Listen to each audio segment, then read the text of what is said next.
I tightened my grip on the steering wheel as I turned onto Parent Street, feeling that sticky, familiar knot tighten in my stomach again, woven from irritation, impotence, and some kind of doom that leaves no chance of liberation.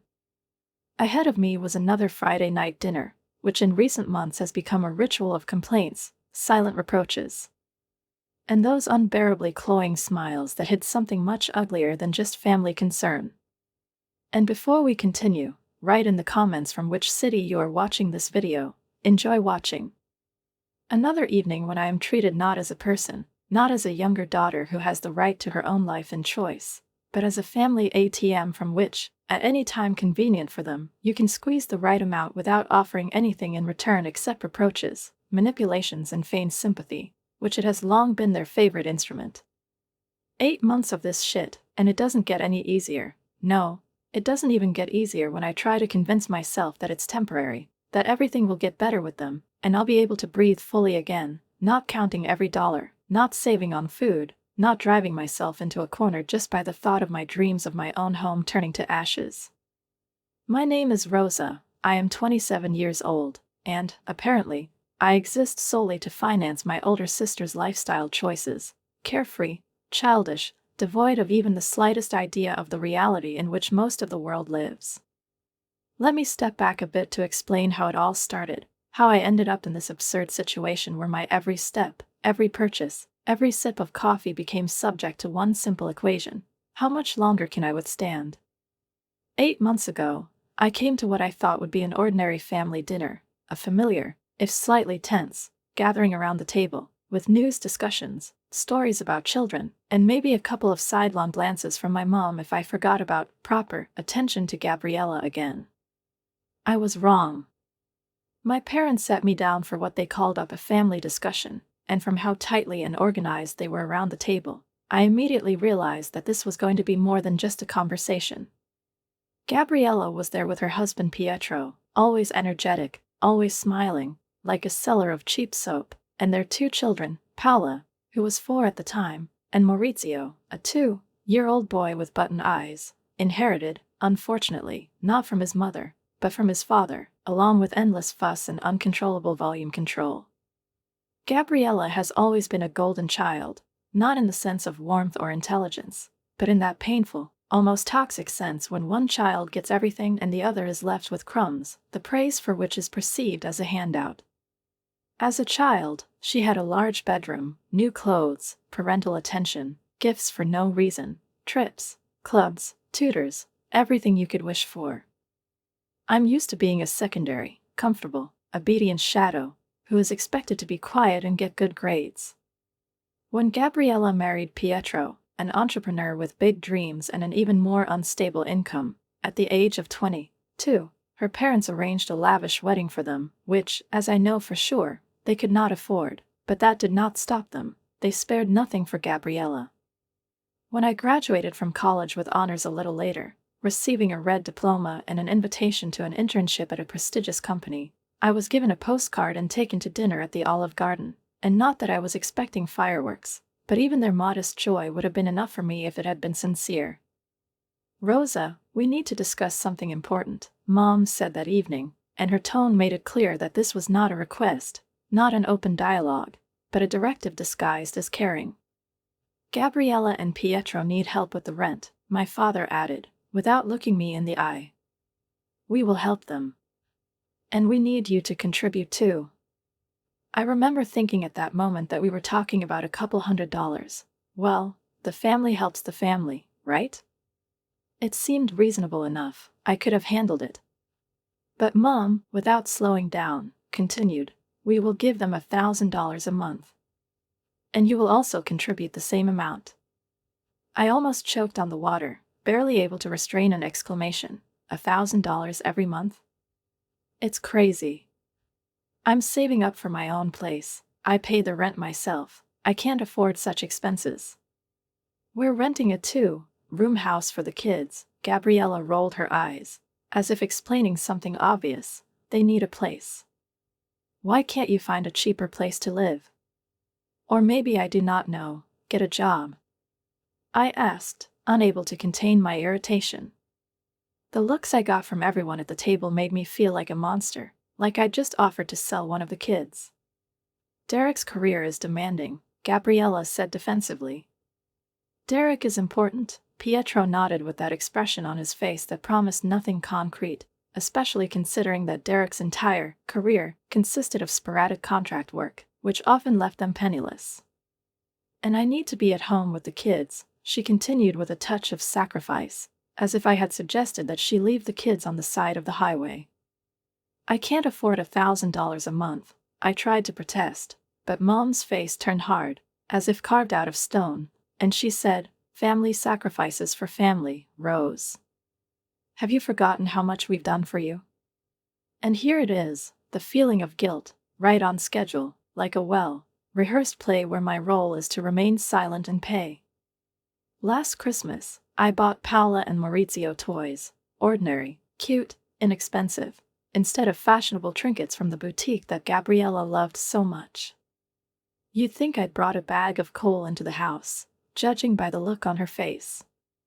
The whole holiday was ruined by her passive-aggressive comments about my thoughtless gifts, and since then I've just given up. Every month, for 8 months in a row, I transferred $1,000. I ate ramen more often than I would like to admit, and watched my savings melt away. Meanwhile, when Derek had a job, they posted photos from restaurants on Instagram, shared pictures of new toys, new rugs, new furniture. And when there was no work, they called their parents, complained and asked for more. Tonight's dinner didn't bode well. Everything is according to the script, fawning in front of Gabriella, babbling with the children. Pietro talks about his next, brilliant project, and I'm sitting like a living purse. I pulled into the driveway, turned off the engine, took a deep breath and prepared for the usual circus. Inside, everything was exactly as I predicted, a scene that repeats itself from week to week with such precision, as if my family had rehearsed it in advance. Mom and Dad sitting on the living room floor, surrounded by scattered toys, playing with Paola and Maurizio, whose ringing voices echoed through the rooms, while Gabriella, sprawled on the couch, lazily I was scrolling through my phone's feed, not showing the slightest interest in what was happening, and Pietro, having already captured my father's attention, was animatedly telling him about his latest, as he put it, guaranteed successful project, which, judging by the intonation, he was supposed to change their lives, although I knew for sure that in a month, 2 at most, he would be just as enthusiastic about his next, equally ambitious endeavor. "Hey," I said, standing in the doorway, hoping for at least a shadow of a reaction, but no one even looked up except Dad, who, after giving me a brief, slightly guilty look, waved hesitantly and immediately turned back to Pietro, continuing to listen to his non-stop speech. Dinner was already served, and we all sat down at the table. The adults, as usual, settled in the kitchen, and the children stayed playing in the living room, laughing loudly and interrupting each other. I sat down in my usual place and immediately noticed how Mom and Dad exchanged glances, briefly, expressively, with that subtle eyebrow movement that would have meant nothing to an outsider, but for me it was a clear signal. They were up to something. My stomach clenched, and I felt a chill run down my spine. I knew that look, I'd known it since childhood, and it never meant anything good, especially when it came to family decisions, which usually dealt exclusively with my life, budget, and personal boundaries. "Rosa," Mom began, her voice still with the same authoritative, unyielding tone as 8 months ago, "we need to have a serious conversation." I put down my fork, already feeling the weight of what I was about to hear, and I was not mistaken. "We decided to give our house to Gabriella, Pietro, and the children," she continued, and there was not a shadow of doubt or concern on her face, as if this was the most logical decision in the world. I looked at my sister and her husband. They didn't look surprised at all. On the contrary, there was outright complacency and satisfaction in their eyes, as if this was not their parents' decision, but their own victory, won through long months of passive pressure and imaginary suffering. "Gabriella has 2 children," Dad interjected, as if I could forget about it in the last 5 minutes. "They need space, and it's much more economical than continuing to pay rent." Technically, it made sense, and I nodded slowly, not wanting to get into an argument right away. "Okay," I said, "so where are you going to live?" Do you rent an apartment? The answer was not long in coming. My parents looked at each other once more, and now there was a light, almost solemn smile in their eyes that made my blood run cold. We won't need to film, Mom said cheerfully, as if she were announcing champagne-worthy news. We're moving in with you.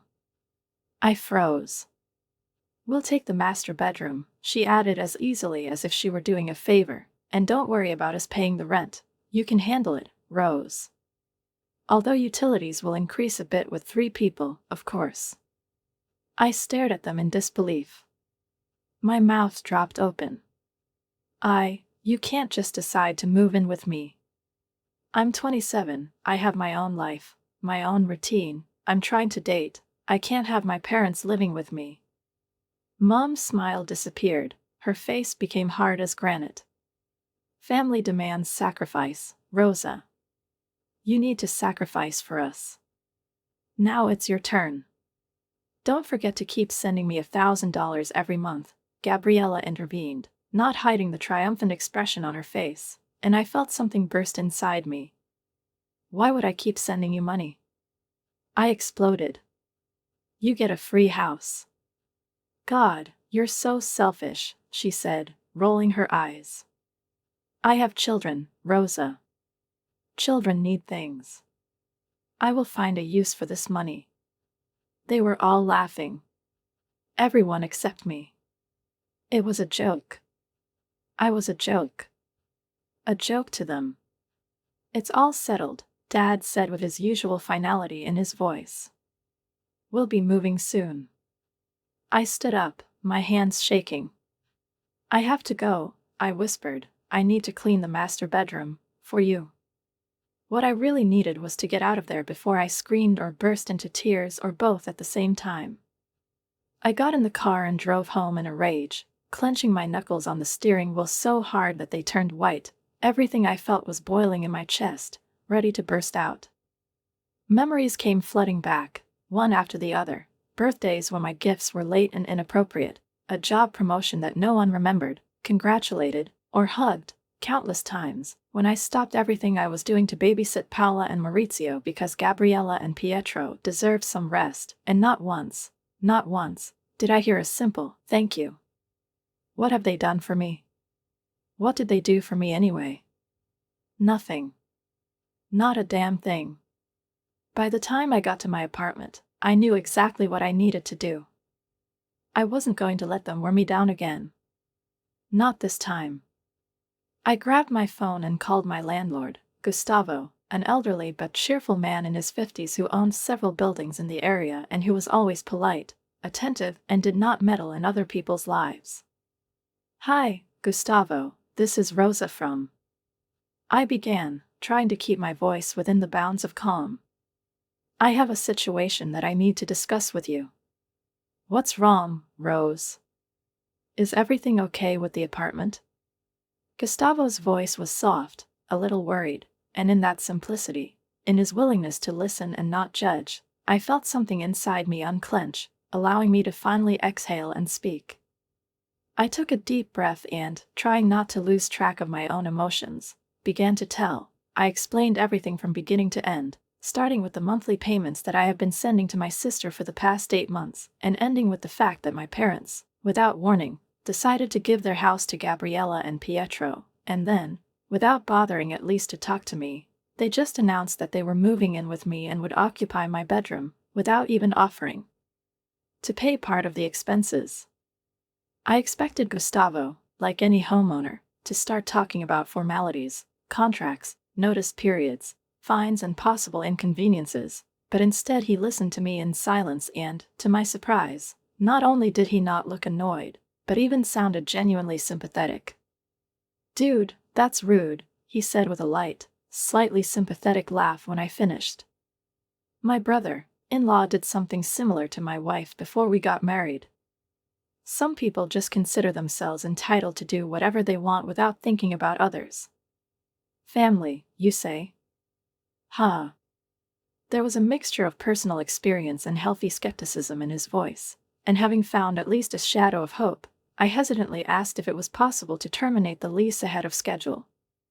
Don't worry about it, he replied without hesitation. No fines.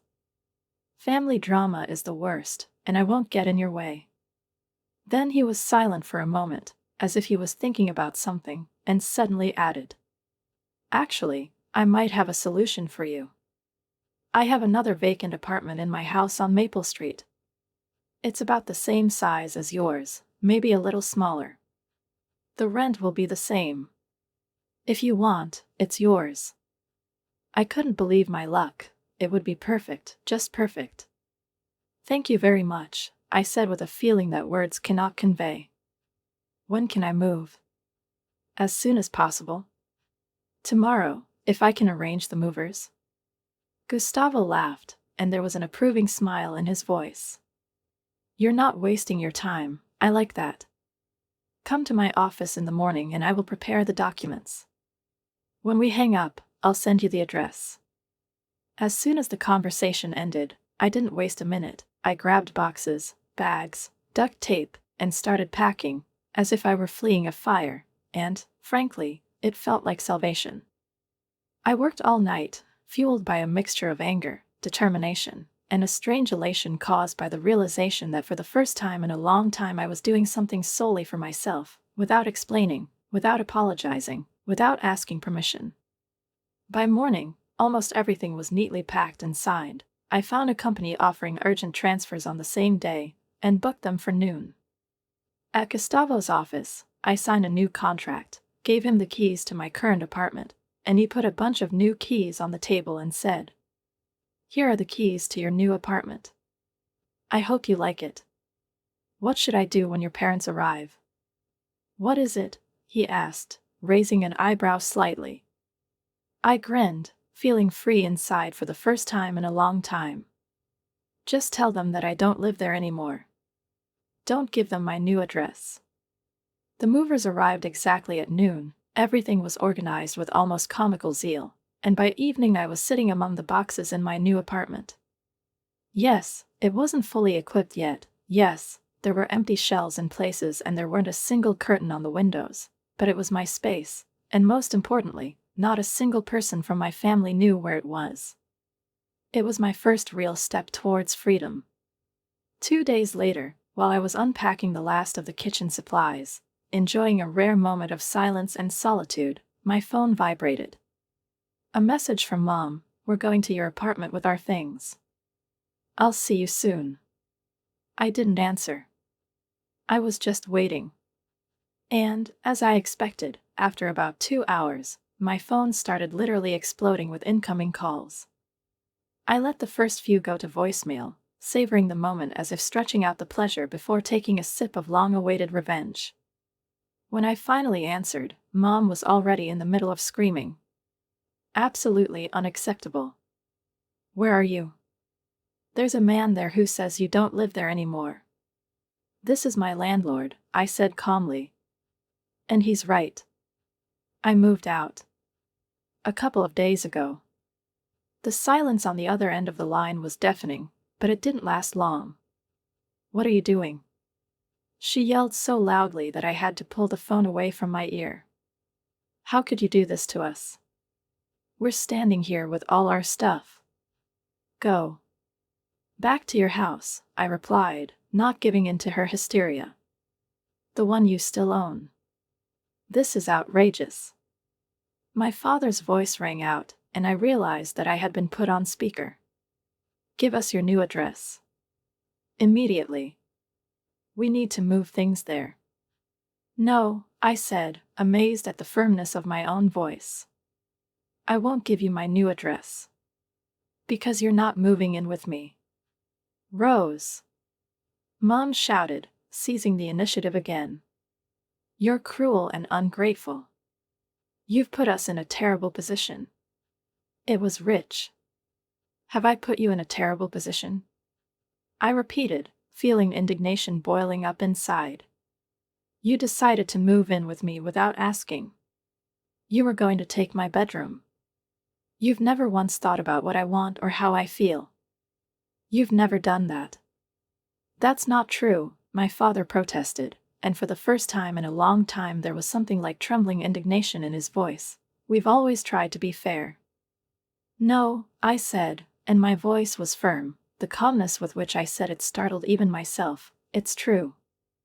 It was always about what Gabriella wanted, what she needed, what she was comfortable with, what she urgently needed. I'm tired of being a family ATM, tired of being a doormat that you throw on the floor when you need to wipe up the consequences of other people's decisions." "We're your parents," Mom said, and her voice was choked, as if she was trying to keep from crying or from rage, or rather, from both feelings at once. "You can't just stop us, throw us out of your life like an old thing."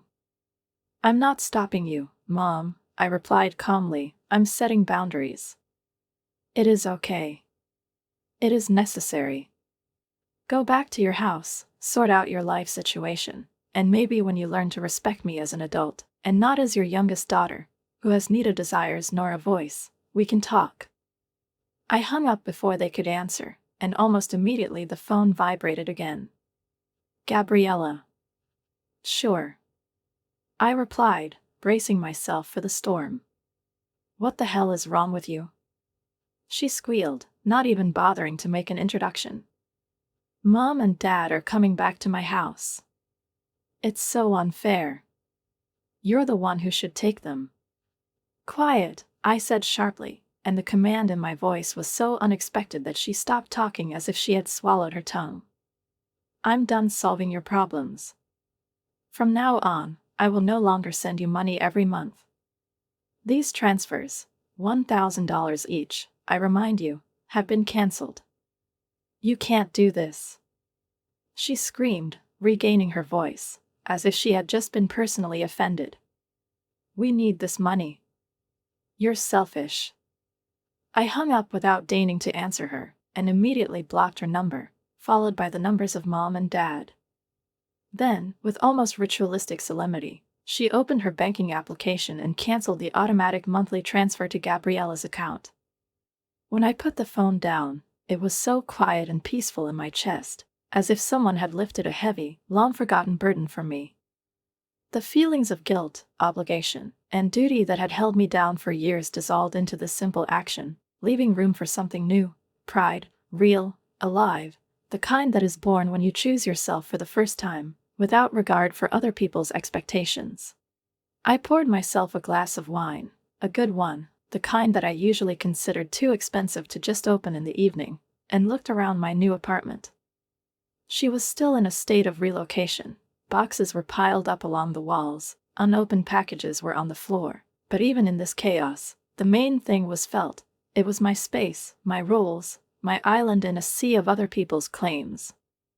And, most importantly, none of the family knew where it was. But this feeling of freedom did not last long.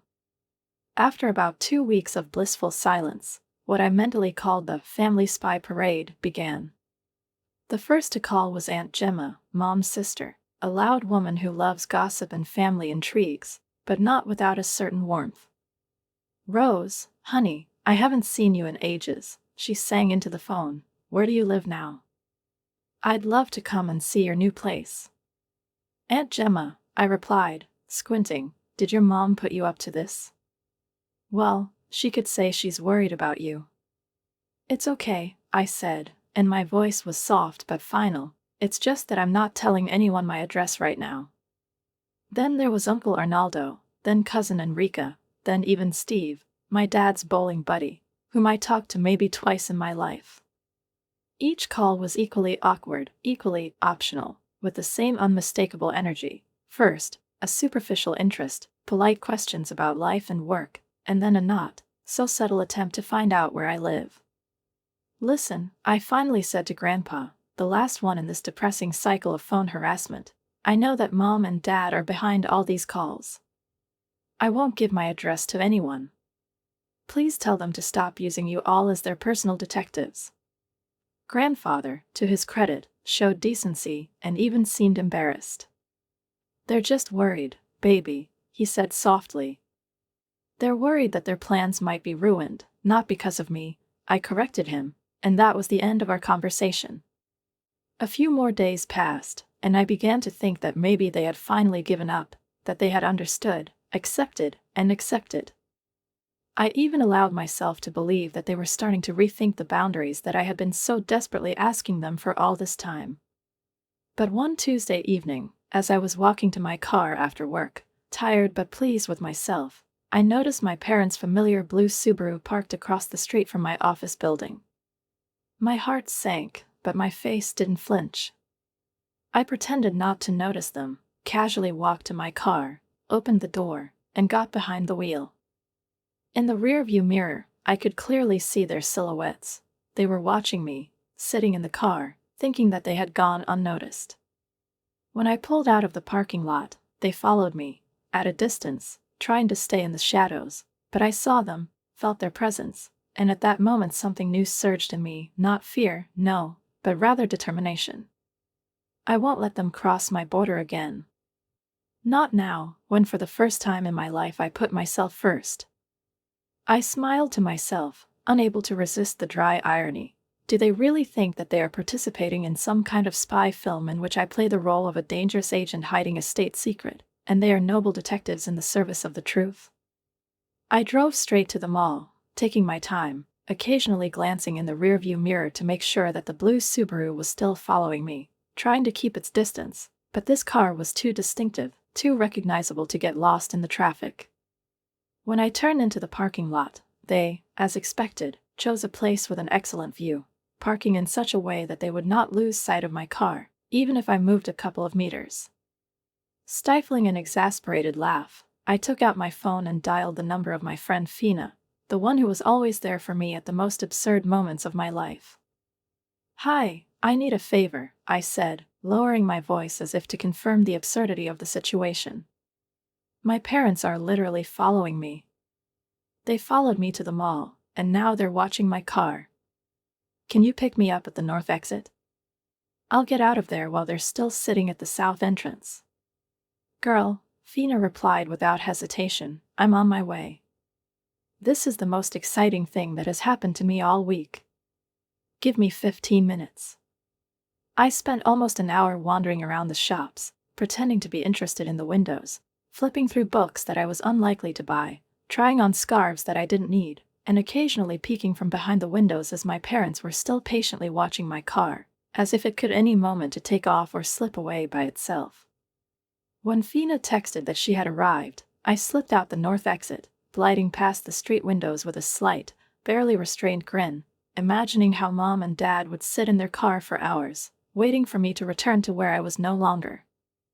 "Get in, loser, we're running away from your crazy family," Fina said cheerfully when I got into her car, and we both burst out laughing, as if we had escaped not from reality, but from a theatrical stage. "I can't believe this is my life," I said as soon as I caught my breath. "My own parents are chasing me like I'm a criminal. Have you thought about the injunction?" "What is it?" she asked with mock seriousness, but I detected a note of real concern in her voice. "I hope it doesn't come to that," I replied, and although the words were light, the thought flashed through my mind more than once in the following weeks. My parents made several more attempts to find out my new address. They tried to follow me from work twice, but I became more careful, took other routes, and memorized their car and the stream, just like you remember the smells of childhood. They kept sending new relatives to me with increasingly transparent excuses. Someone was bored, someone was nearby, someone wanted to know if I was okay, but behind each such attempt, the same awkward energy was felt, as if they were embarrassed. Their role, but they still performed it. Gradually, as if realizing the futility of all efforts, this family surveillance stopped. The sudden calls from distant relatives disappeared, and no one else was watching my car, sitting at the entrance, or standing guard in the parking lot. And it was strange, not disturbing, no, but it was strange, as if the world in which I had always been ready had suddenly become different. I adjusted to the silence surprisingly quickly.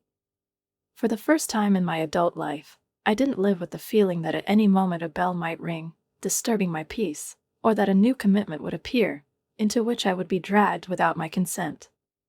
I started saving the same $1,000 that used to go to Gabriella every month into a savings account, and each replenishment seemed not just an accumulation of funds, but a manifesto.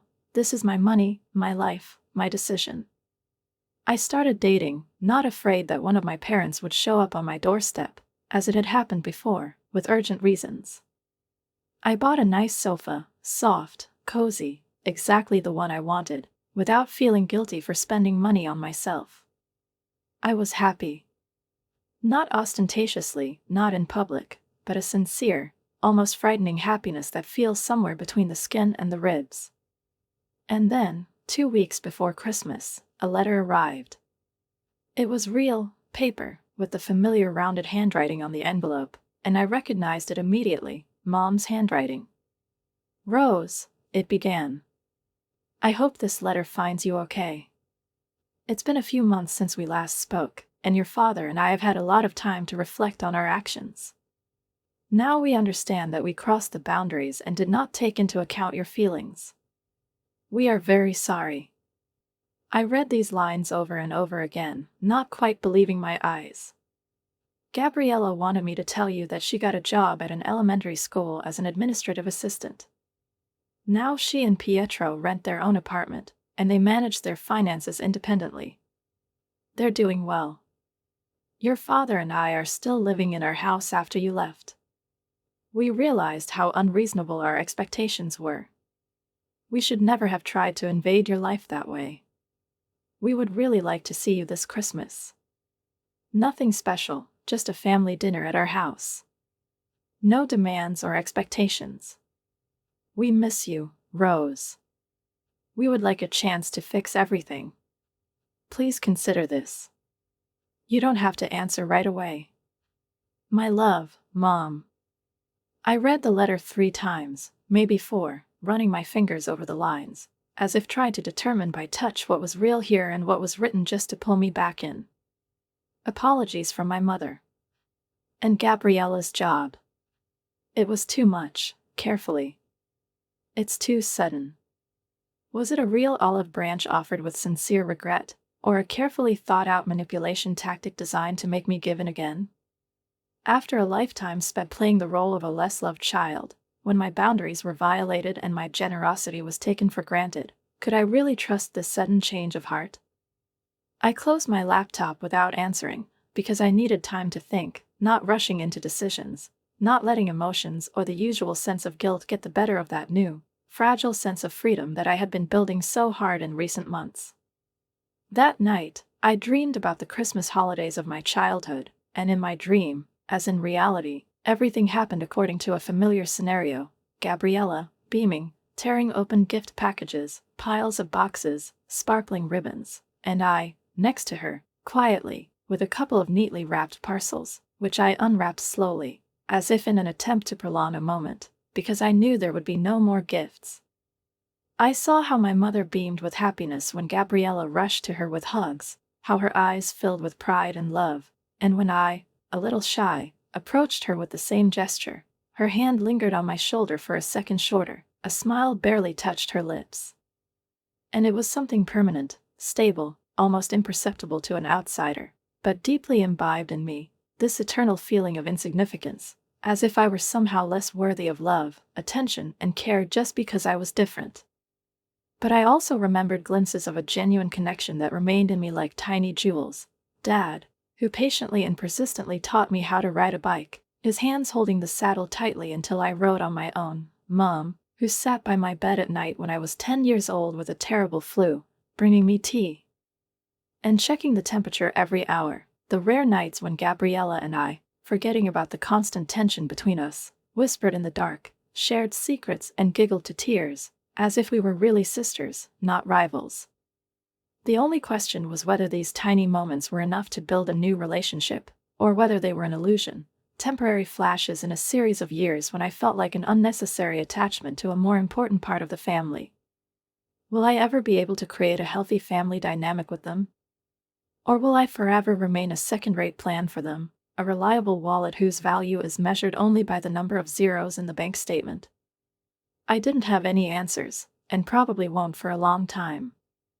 All I knew with certainty was that I had found strength, my voice, my boundaries, and no matter what happened next, I would not lose them anymore, not for the sake of peace, not for the sake of tradition, not for the sake of duty. I stared at my mother's letter for several days. at the electronic version of it being sent to the mail. The cursor hovered over the reply button before I closed the laptop again and left, because I couldn't find a wording in myself that would express all that I feel: anger, caution, memories, hope. Christmas was approaching, there was a week left, and I still hadn't decided what to do. I wrote and deleted a dozen drafts of the answer. One was too cold, another was too warm, the third was full of passive aggression, the fourth was aloofly polite. Finally, I typed in a short, simple message: "Mom, I'm coming to Christmas dinner. What time should I be there?" It was evasive but not rude, restrained but not distant. I hit send before I could change my mind. The answer came in less than an hour. "Rosa, we are so glad that you are coming. Dinner will be at 5. Your father makes his own special rib. Just come, you don't need any gifts. Darling, Mommy." The "no gifts needed" part hit me harder than I expected. Usually, there was a whole spectacle around gifts, especially when it came to Gabriella's children. Long lists, veiled demands, envious glances if something seemed too cheap. But this week was different. Nevertheless, I bought gifts, not expensive, not exhibition, just small tokens of attention, chosen with warmth, with the understanding that I had about each member of the family. I wasn't going to change myself, even if they might have changed. Christmas came on a cold and clear morning. I dressed up carefully, choosing a sweater that I really liked, warm, soft, with a pattern that pleased the eye, not the one that Gabriella once mockingly said, "At least hide your belly." I went to my parents' house with a lump in my stomach, rehearsing to myself possible responses to provocations. I am not in a position to help financially now if they start talking about money again. I am happy with my life situation and prefer to keep it a secret if they insist on finding out my address. I appreciate your concern, but I'm happy with my decisions if they start criticizing my choice. I pulled into the driveway, turned off the engine, took a deep breath, adjusted the collar of my sweater, and went to the front door.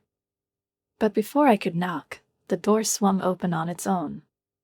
Mom was standing on the threshold, and for the first time in a long time, she seemed smaller to me than I remembered her, not in terms of height, but in something deeper, more human.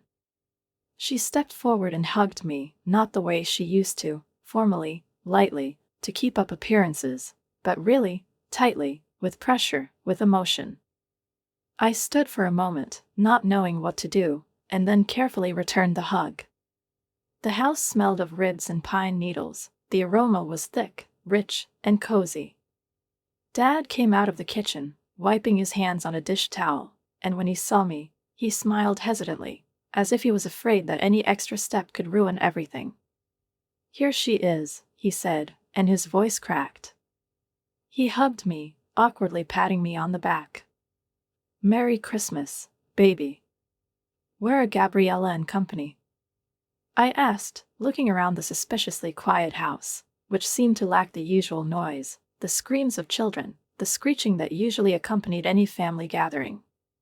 "They'll be here at 5, Mom explained when, surprised by the lack of the usual buzz and fuss, I looked around, trying to figure out why the house was so quiet. "We asked you to come early. We wanted to spend some time just with you." It was definitely new.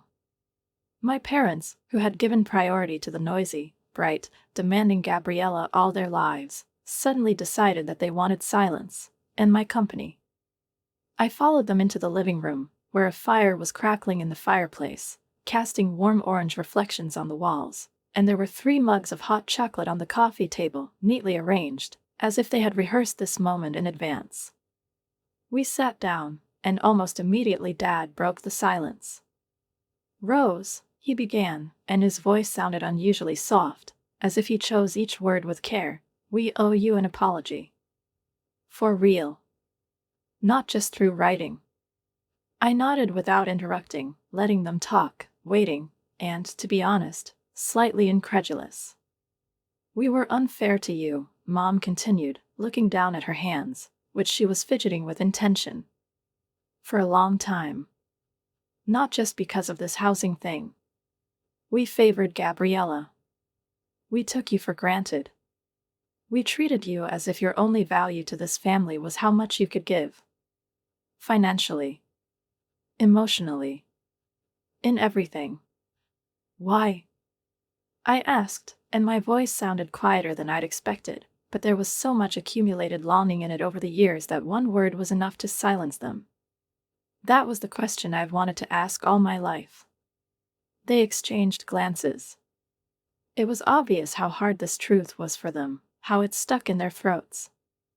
Gabriella has always been there, more demanding, Dad said. She needed more attention. More support. You've always been so independent, so capable. They relied on you. We thought you could handle it. That you don't need as much as she does. We mistook your strength for immunity to pain.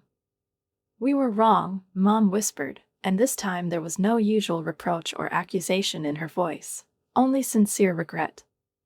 I took a sip of the hot chocolate, letting the warmth spread inside, as if testing if I could believe their words, if I could let in at least a little of this new, unusual confession.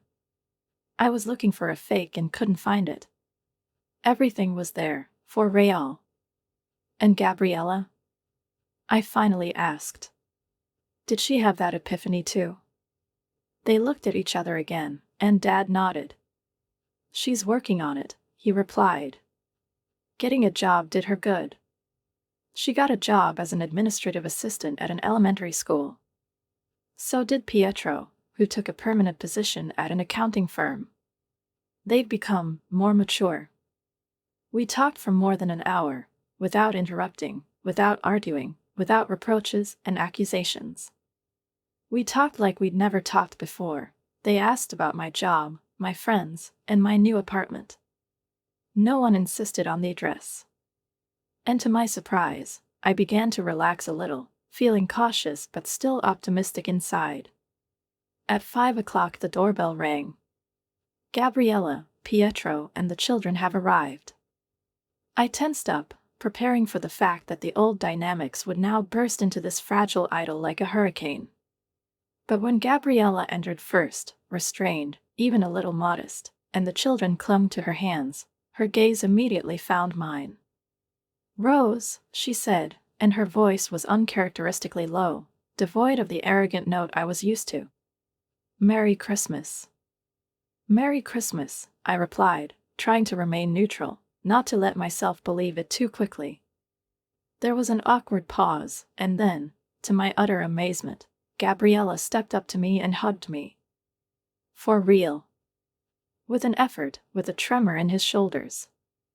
"I'm sorry," she whispered. "I was a terrible sister." I froze. I, who had survived years of invisibility, thousands of small insults and one huge feeling of uselessness, was completely unprepared for her hugs, for these words. Gabriella never apologized. No way. Not in front of anyone. "Thanks for saying that," I breathed. I did it. The dinner was surreal. Gabriella talked with sincere enthusiasm about her new job, how she organizes documents, how she helps teachers, how children at school call her Miss Gabriella, and how it warms their hearts. Pietro talked about his new position, and never once mentioned any great startup or project that would definitely shoot. The children behaved surprisingly well, and when Paula accidentally spilled the juice, Gabriella cleaned it up herself, not expecting her mother or me to do it. No one asked me for money. No one has made passive-aggressive comments about my life choices. No one tried to impose a sense of guilt beyond the established boundaries. After dinner, when we exchanged modest gifts, not ostentatious, but warm and sincere, I found myself genuinely laughing at Dad's banal jokes, accepting Mom's compliments without searching for hidden overtones, and enjoying Paula and Mauricio's lively chatter, their stories about kindergarten, the teacher, and toys. When I got ready to leave, Mom walked me to the door. "Will you come for the new year?" "What is it?" she asked carefully, without pressure, as if she was afraid of scaring off a newfound connection. I hesitated. One good evening won't erase the years when I was considered something secondary. Trust is not a switch, you can't just flip it back on. Let me think about it, I said honestly. Mom nodded. No offense. Without trying to persuade. She just nodded, accepting my boundaries. I got in the car and sat there without turning on the engine. The evening went, well, suspiciously good. The cynical part of me whispered that maybe this was all a performance, that as soon as they were convinced that I was back in their herd, everything would return to normal. Maybe. Only time will tell. But now, at this moment, I was proud of myself. I came. I met them face to face, not because I had to, not out of a sense of duty, not out of fear, but by my own choice, on my own terms. We still had to figure out if our relationship could really heal, be reborn without a distorted mirror of the past. But I knew one thing for sure, I would never again be someone who was taken for granted. I'll never be a rag to wipe my feet on again. I found my voice. And he stayed with me. Write a comment on what you think about this story and don't forget to subscribe to the channel and like it. See you soon.